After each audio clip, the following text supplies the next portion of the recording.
શું તમે જાણો છો રાજકોટના પાદર એક એવો વિસ્તાર છે જે સૂરજ આથમતાની સાથે જ મરણકુંડમાં ફેરવાઈ જાય છે? મેટોડા કહેવા માટે તો ઔદ્યોગિક વિસ્તાર, પણ રાતના અંધારામાં અહીં ઉદ્યોગ નહીં પણ ચાલે છે એક કાળો કારોબાર.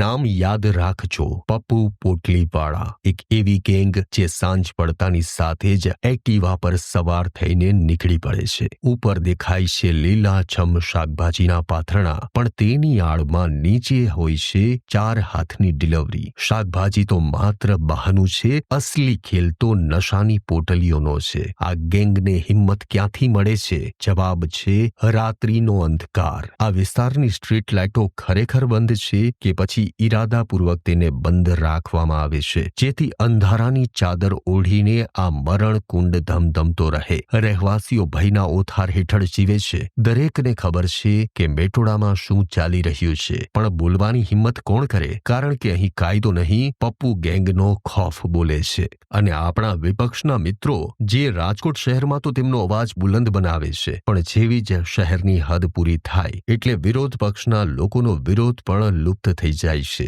શું મેટોડાના લોકો માટે કોઈ અવાજ ઉઠાવનાર નથી? શું મેટોડા હવે નશાખોરીનું નવું એપી સેન્ટર બની રહ્યું છે? શું શાકભાજીની આડમાં ચાલતું આ દૂષણ તંત્રના ધ્યાને નથી આવ્યું? સ્ટ્રીટ લાઇટો ચાલુ કરાવીને આ અંધકારના કીડા ઉપર પ્રકાશ ફેંકવાની જવાબદારી કોની છે? તંત્ર જાગશે કે પછી મેટોડાને મરણકુંડ બનતો જોઈ રહેશે? પપ્પુ પોટલીવાળાની ગેંગ પર લગામ કોણ કસશે? આ સવાલનો જવાબ ક્યારે મળશે તેની મેટોડા વાસીઓ રાહ જોઈ રહ્યા છે.